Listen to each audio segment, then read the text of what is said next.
ഭയത്തെ വിശ്വാസത്താൽ അതിജീവിക്കുക.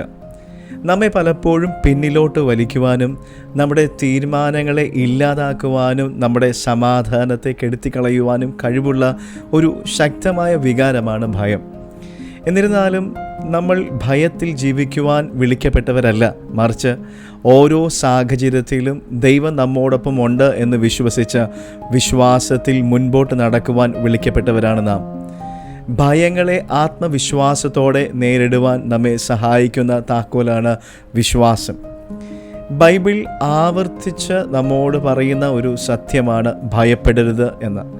ഞാൻ നിന്നോട് കൂടെയുണ്ട്, ഭ്രമിച്ചു നോക്കേണ്ട, ഞാൻ നിൻ്റെ ദൈവമാകുന്നു, ഞാൻ നിന്നെ ശക്തീകരിക്കും, ഞാൻ നിന്നെ സഹായിക്കും, എൻ്റെ നീതിയുള്ള വലം കൈകൊണ്ട് ഞാൻ നിന്നെ താങ്ങും. യെശയ്യാവിൻ്റെ പ്രവചന പുസ്തകം 41 അധ്യായം 10 വാക്യം. നമ്മുടെ ഭയങ്ങളെക്കാൾ വലുതാണ് ദൈവത്തിൻ്റെ സാന്നിധ്യവും ശക്തിയുമെന്ന് ഈ വാക്യം നമ്മെ പിന്നെയും ഓർമ്മിപ്പിക്കുകയാണ്. തിമോഥെയോസ് 2 ലേഖനം 1 അധ്യായം 7 വാക്യം ഇങ്ങനെ വായിക്കുന്നു: ഭീരുത്വത്തിൻ്റെ ആത്മാവിനെയല്ല, ശക്തിയുടെയും സ്നേഹത്തിൻ്റെയും സുബോധത്തിൻ്റെയും ആത്മാവിനെ അത്രേ ദൈവം നമുക്ക് തരുന്നത്.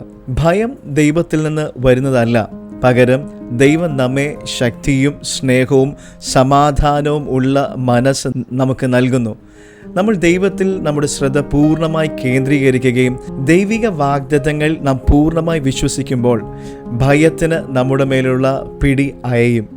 കർത്താവ് നമുക്ക് വേണ്ടി എപ്പോഴും പ്രവർത്തിക്കും, നമുക്ക് വിജയം നൽകും എന്നറിഞ്ഞുകൊണ്ട് ധൈര്യത്തോടെ മുൻപോട്ട് പോകുവാൻ വിശ്വാസം എപ്പോഴും നമ്മെ സഹായിക്കും. God bless you.